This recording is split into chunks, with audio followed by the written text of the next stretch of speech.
Hi, I'm Rob from Twinfinity, and I'm here to do another one of my masculine perspective videos. Today, well, I'm not going to say the specific date, but it's late in 2020. For those of you who have been keeping track, it's been a little while since I've done one of my masculine perspective videos. In fact, it's been about a half a year. I have been patiently waiting for this year to play itself out. It's been a tough year with COVID-19 on the rampage all over North America. It hasn't really affected me other than a few scares at work, but at the same time, the amount of chatter in the spiritual world with all the expectations of 2020 being a year of vision, 2020 vision, and with all the changes that have been going on and with COVID throwing in its own implications, I've just been lying low.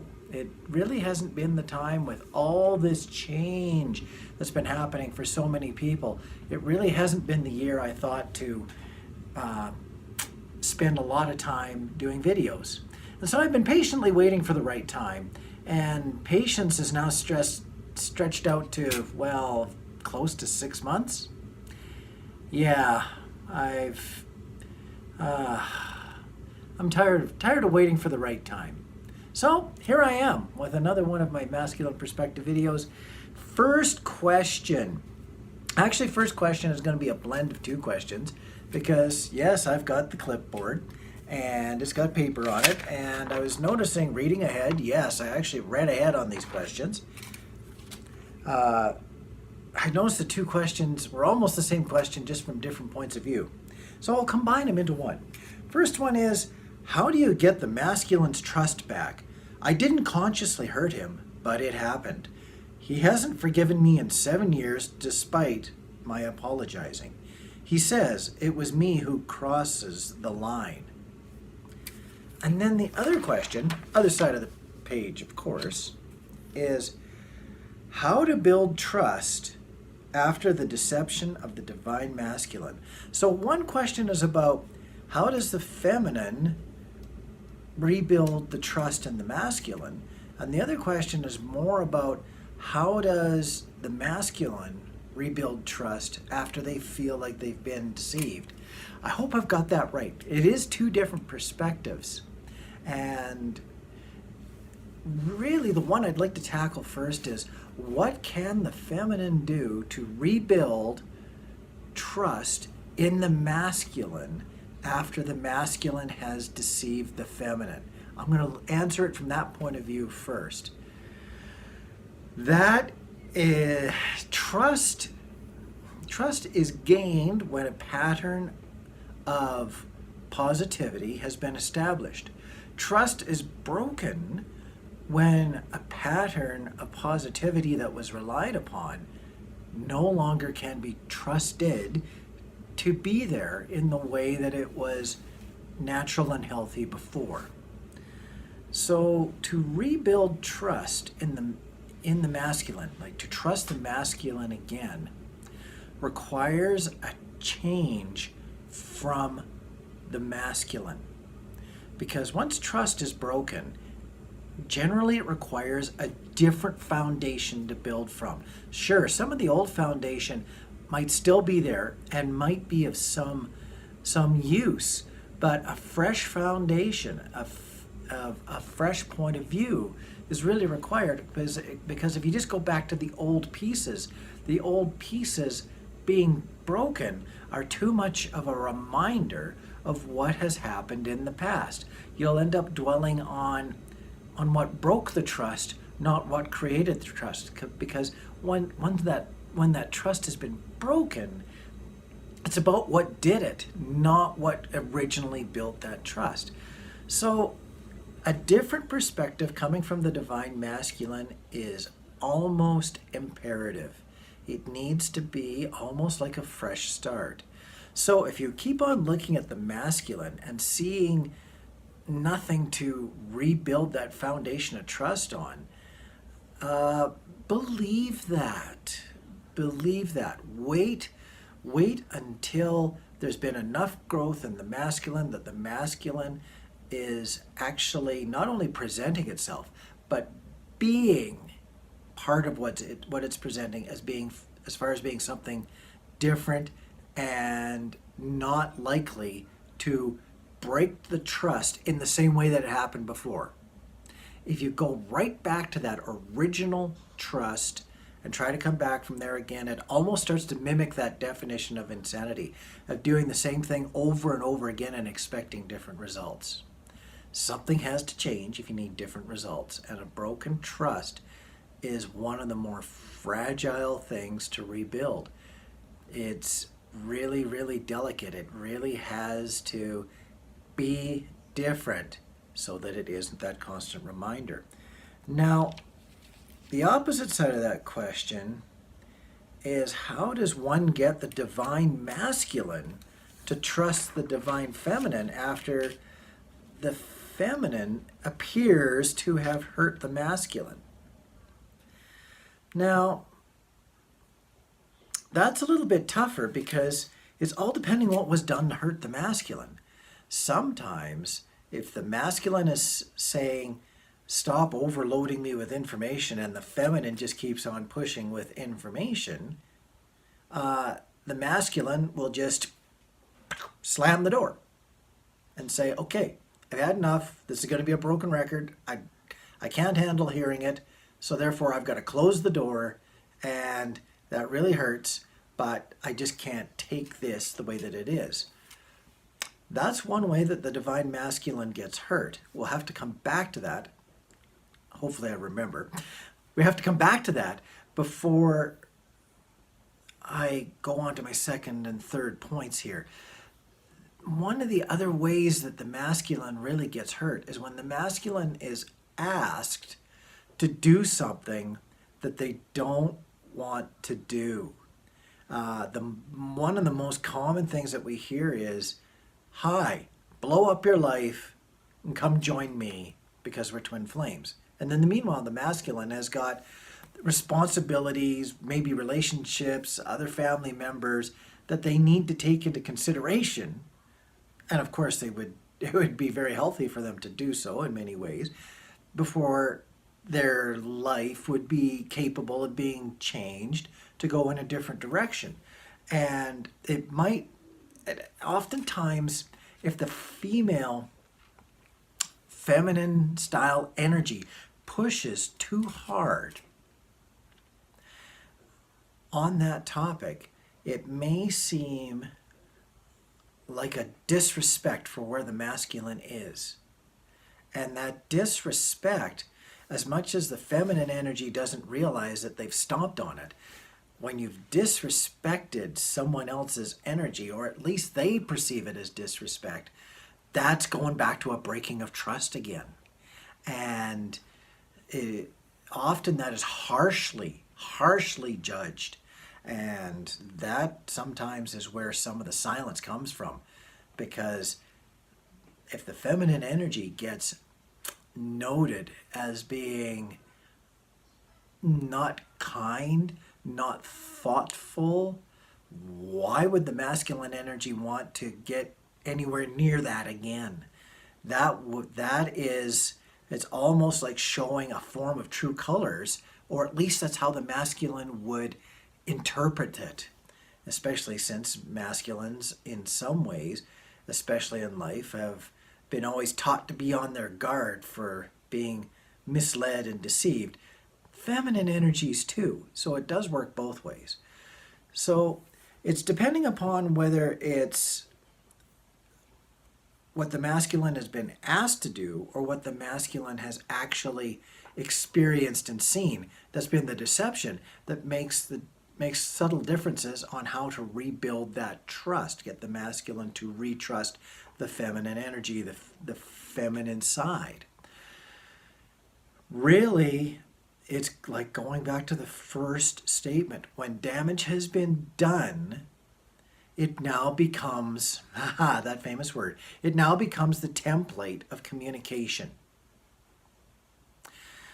So in order to change that communication, the template is much harder to change as opposed to creating a new template, a template that is not so harsh. Mistakes happen. People will occasionally cross a line of another person's tolerance. I like that statement, across the line. They'll cross a line of another person's tolerance without realizing that they've done it. And when they realize what has happened and what they've done, really, one of the few ways you can recover from that is to meet that back head on, not only with an apology for having done it, but a commitment for correcting the chemistry inside yourself, the feelings inside yourself, the ways of yourself that created the ability to hurt someone that way to begin with. That's hard to portray. It really does need to be a shift from within yourself that is recognizable by the other person as being something that is an improvement. An honest improvement is an improvement that is done for yourself and then noticed by others. If you're just doing the chameleon routine to be different without believing and living different, that will get drawn out. That'll become understood, and that'll likely just end up being the next round of deception or trust breaking. And then you got a second round to deal with. That becomes a pattern.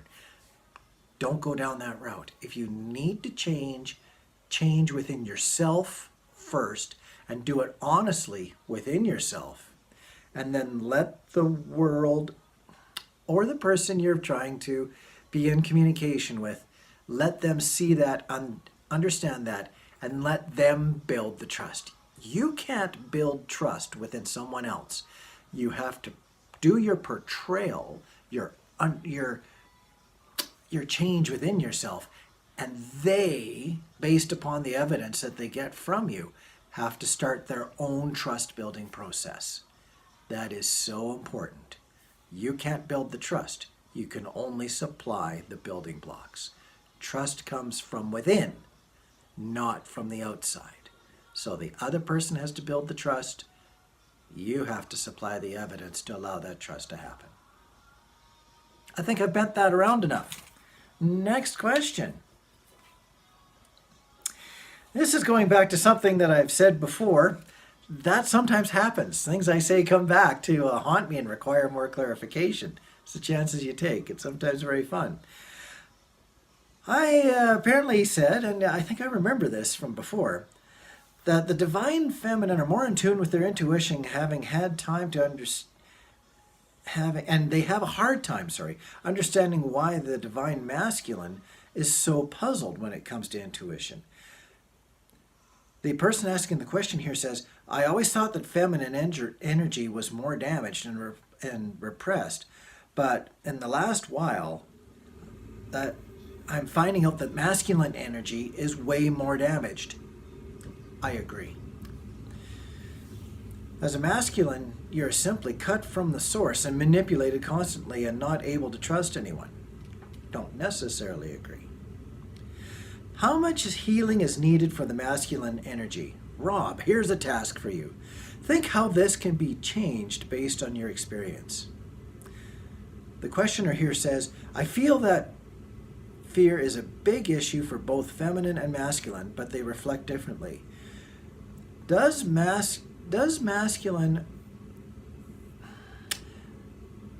masculine aware of fear, or do they use autopilot mode to avoid facing fear?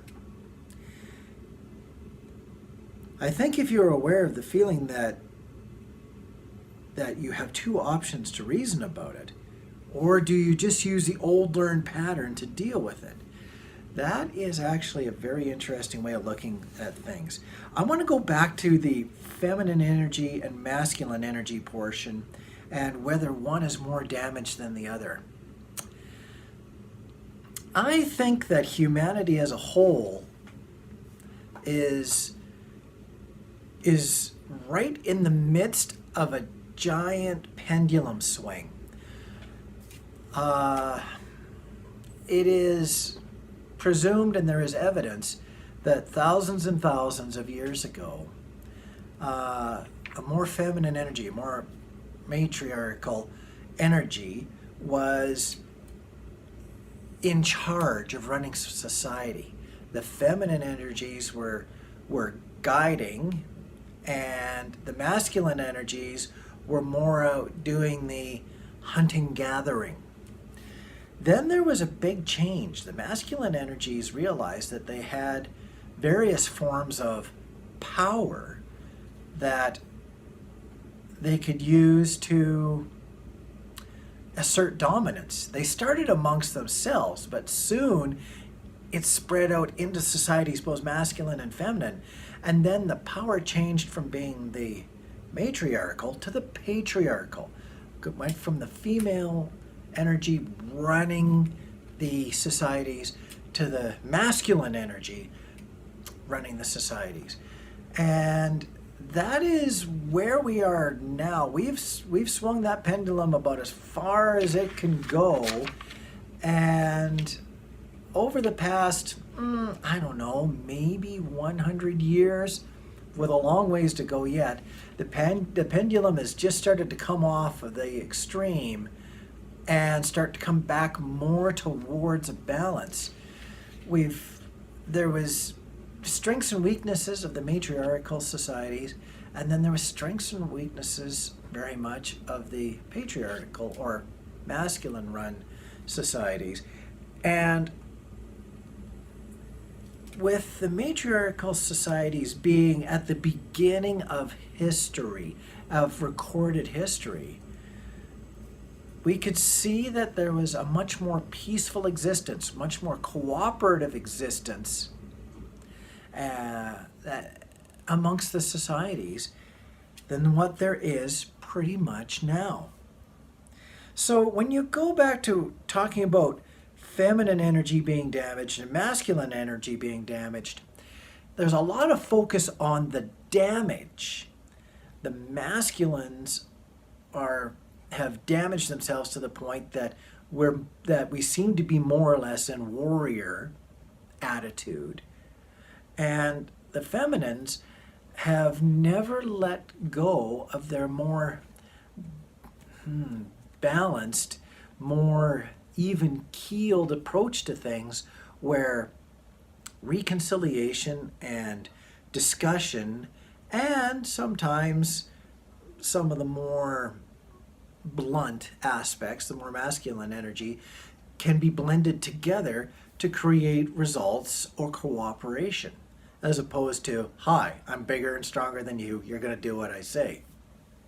That was really quite the stretch. But damage is damage. That I still feel that the feminine energy still carries the strength that it had from thousands and thousands of years ago. There's just this little bit of knowledge that follows feminine energy from when it was at its peak of thriving. And that energy has never really left. It knows that it has a point. The feminine energy knows that it has a point and still retains that knowledge. Where the masculine energy is only now starting to soften a bit to understand that there's more than one way other than brute force to get what you want. So at this point, the feminine energy, I think, is still more balanced. The masculine energy is having to deal with a great amount of change within itself. And that change is a foundation for a lot of turmoil. But it kind of needs to happen. Really, when you get two extremes, a hand and a clipboard, it's when you put the two together, somewhere usually in the middle of those extremes, that you get the greatest amount of balance. I don't know where I got that from.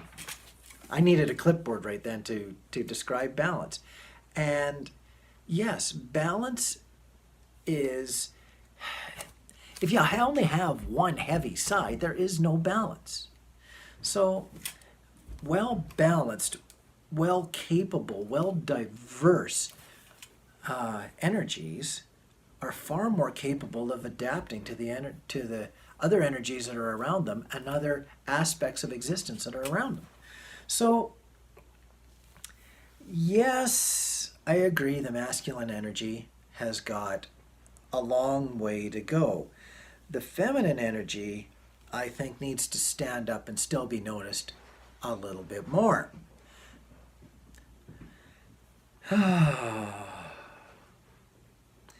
The word trust was in that question. Doesn't this all come down to trust? Is there any question that isn't about some form of damage on trust? If everything was just completely trusted, everything would happen according to expectations. And if everything happens according to expectations, then there would just be very slow growth as adaptation was required, but everything would be in response or in alignment with peaceable action because it'd be within expectations. When things break expectations, they break their trust. Be it environments breaking trust, souls breaking trust, basic old 3D humans breaking trust. It is a little bit disturbing to me that people talk about energy from a point of view of damage. I still prefer to believe, because I do believe, that both masculine and feminine energies are less damaged than healed. Now, maybe masculine energies are more of a 70-30 healed over damaged, where feminine energies are 80-20 healed over damaged. I believe with all my heart that the masculine and feminine energies are more healed than damaged. I wanted to say that again. It's just a case of staying that way. It's harder for the individuals because the individuals are experiencing everything from 0 to 100 as far as stuff that is aligned versus not aligned with what they feel and what they believe in and what they perceive. But the overall balances are still very good, and sometimes you have to let go of the extreme from the damage side and just have a little faith and trust that the energies are not so broken that they all need to be fixed again. They just need to continue to adapt and learn and improve when possible. I have a great deal of faith in us as humanity, as a group of souls wandering around in this planet. I see it time and time again where we focus too much on the damaged bits and not enough on the good bits. It's not necessarily healthy to only see the good, but it is healthy. You know you're in a good place where you can see that the world is more healed than damaged. And it's down to the point of the individuals that you need to look at. Most members of the common society are not as whacked out as what some of the societies as a whole portray. Next question. Someone says they have a quick question. They're all quick questions. They're all long questions. It all depends how it comes across. Let's give this a try. The question is, before you were in union with Angie, did you immediately contact or message her when you had bouts of missing her, or did you hold back? I'm asking because I am very intuitive, and whenever I think of or miss a friend, they call or message me within 24 hours. But with my TF, with my twin flame, there is nothing, even if I deeply feel missing him. I don't know why.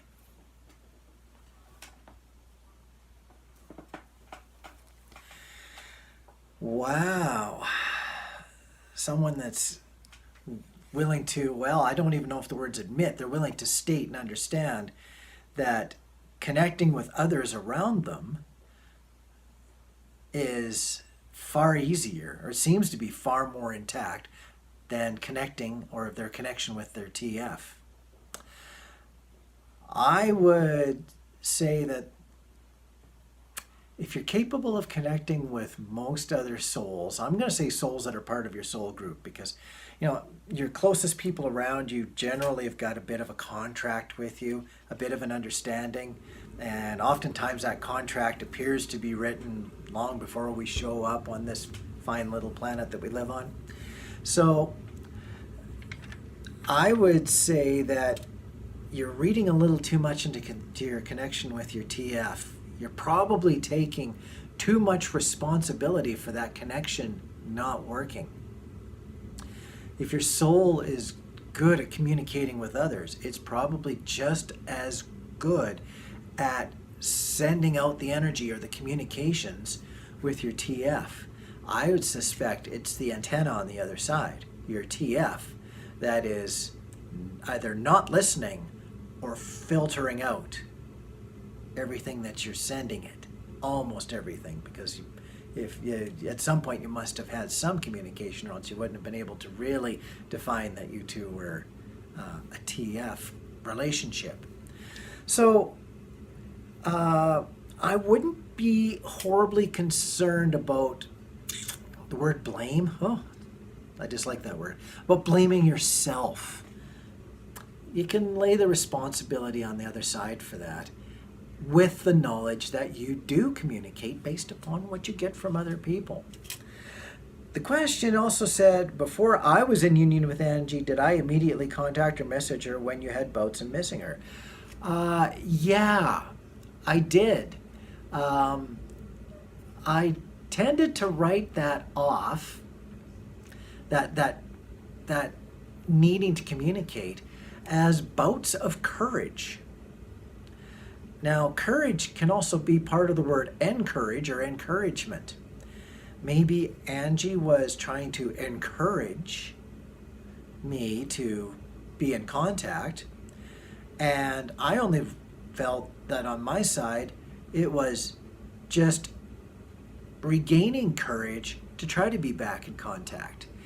It's different from both sides. I think I got that described fairly well. But yes, I did. For whatever reason, I would get enough courage to just go ahead and make that communication back. And it was very encouraging for Angie, because many times she had sent that encouragement, even just in a light, gentle way, to begin with. So, yeah, don't question your intuitive bit too much. I think you know enough to still trust it. It's just when it doesn't work all the time, it can be a little bit concerning, especially when it doesn't work with a person that you really want it to work with. Sometimes just the way of things. You gotta wait for somebody else to be ready to open up their antenna and pay attention and listen. I get to turn the page over.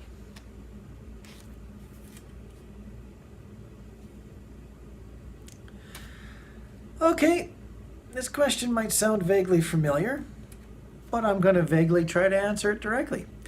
Did you manifest a union with Angie, or did you just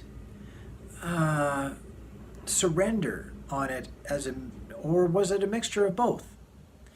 I am quite stuck between manifesting and surrendering. Very, very different. In my case, my TF is married, and it doesn't feel good to me to manifest / wanting him to separate from his wife to be with me. Sounds a bit egotistical to me. So should I just surrender and not think that I would like to be with him? Thanks for your help. Back to the beginning. Did I manifest the union with Angie, or did I just surrender to it, or was it a mixture of both? For me, it was a surrendering based upon information that came my direction that just made a whole lot of sense. I wasn't manifesting union. I was trying to just manifest enough communication lines to reestablish friendship. Union came as more of an avalanche. It just all of a sudden bowled right over me as a bunch of evidence to step forward with that was completely unignorable. So no, I didn't manifest it. I manifested a little bit of the foundation only. It was a surrender. I think it was Angie's manifestation that created the evidence that then I had a chance to surrender to. Very complicated. It's just one of those things that when you're putting together a jigsaw puzzle and you stare at it for 10 minutes and you put in one piece, and then all of a sudden half a dozen pieces just fall together all at once, and you go, wow, where did that come from? I wasn't even really working on that part of the puzzle. Yeah, that just occasionally happens. And it's a great feeling when it happens. It's tough waiting for it. It really is. You know, the discouragement of when you're building a puzzle and nothing's falling together. You're thinking, will I ever get this done? Will it ever come together? Valid question.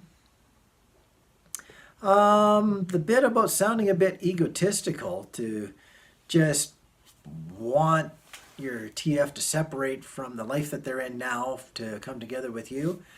I'm glad that the person asking the question recognizes that. Egotistical sometimes gets balanced off with karma. Yeah, sometimes you develop what's called bad karma simply because, you know, bad doesn't necessarily manifest good. Now, bad is an interpretation based upon judgment. And judging something as bad as opposed to just asking for something to happen, it depends upon whether you've asked for it as a result or asked for it as a gift. I might have to run over that one again from a different point of view. Sometimes you can try to manifest something to come to you as an opportunity. It might sound harsh, but if you're manifesting somebody leaving a relationship to come to you, but they're already in a relationship that's falling apart, did you manifest that? No. What you asked for was a result, and the gift is that the result was ready to happen anyway. If you're looking at somebody who's got what appears to be a stable relationship, and you want to be the wedge that pries it apart, yeah, that falls under the category of just not nice. I don't ever recommend that a person tries to be a wedge or even wishes that they were a wedge. That's just call that a less pure thought. Taking advantage of a situation that is already coming to fruition is way different than trying to blow something up and catch the pieces that you want. Yeah, I agree. Egotistical, bad karma. I think it's better to surrender and wait for the opportunity to come to you. It's very hard to change a person or change another person's situation. It's very hard to do that. It's change comes from within, not from the outside. And by looking at it from the outside, know your place. That's all I can say, with a smile on my face, because it sounds harsh, but I just don't like to encourage being the wedge. Be there when the time's right, not when you want the time to be right. Next question. How would you describe the merge/merging process? Or what is your definition of it? I got to read a little bit more question. I got to think of an answer to that. I know the specifics that I've come to understand, but the masculine perspective of the details may be quite different.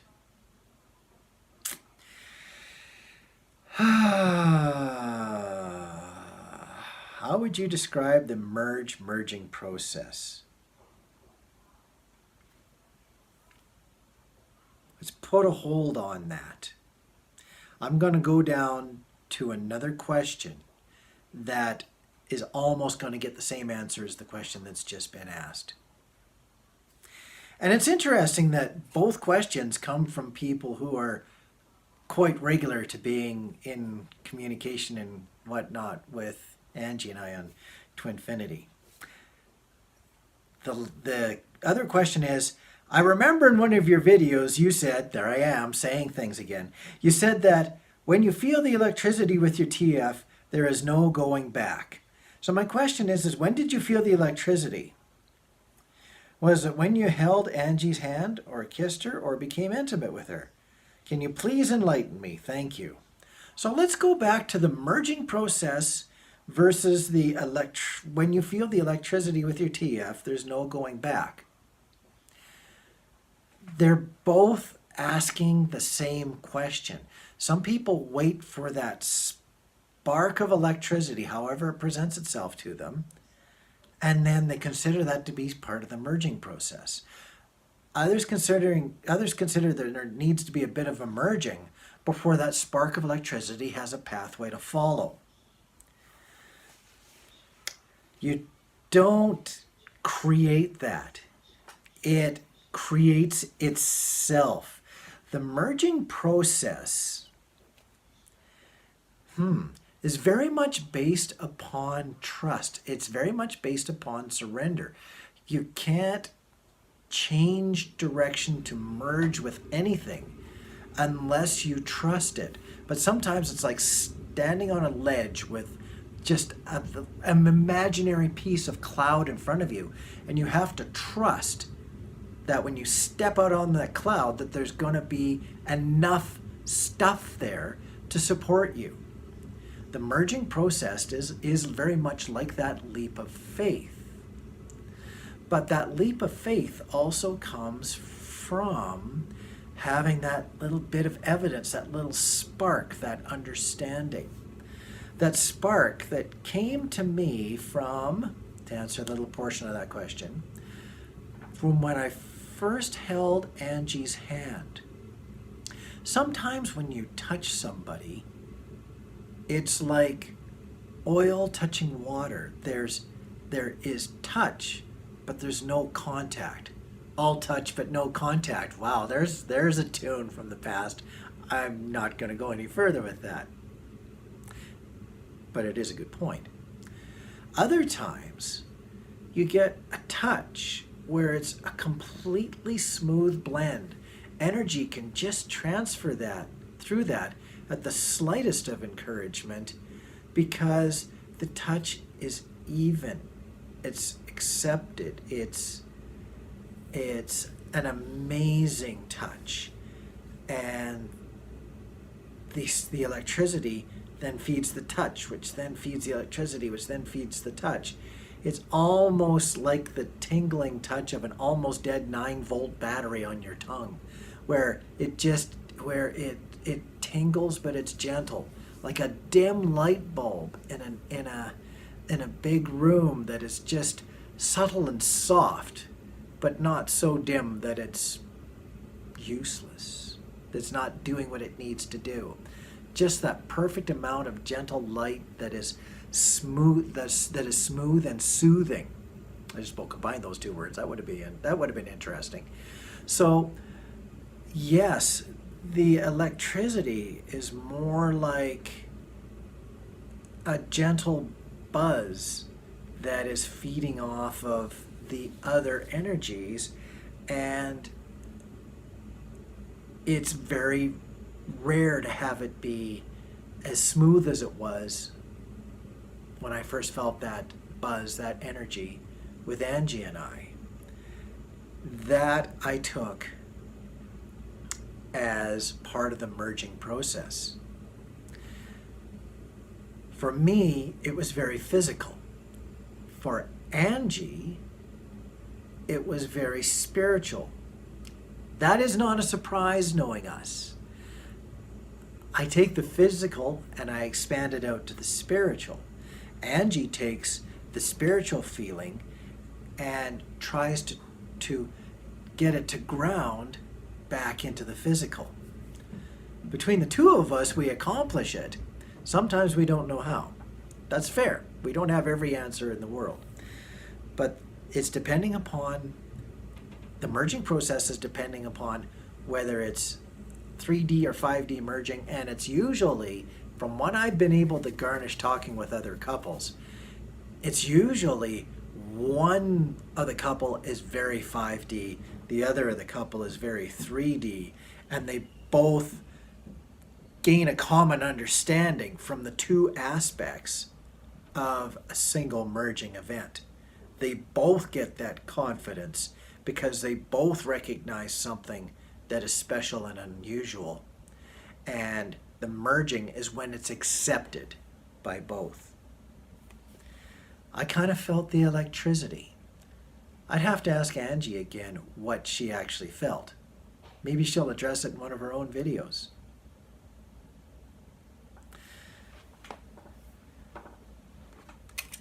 I think that would actually be a good place to come to a stop. Somebody is going to ask for further clarification from a point of view on the merging process. And I will have an opportunity at a later time to address that. I just know that. There's just so many different directions I could go. I could probably do a whole video on just the merging process. But I wanted to give it a little bit of a head start here and then see where it goes. Thank you very much, folks. It's good to be back. I've really missed the past 6 months. I actually had a good summer. It was relatively normal considering the challenges of our pandemic times. And we're just going into another really tough bout. They call it the second wave. I call it that the first one was the appetizer. This is just the main course. I hope dessert is much better. Yes, it all comes down to food for me. Angie says that all the time. Thank you very much for the questions. Keep them coming in. We'll keep on noting them down. And thanks for the opportunity. Bye.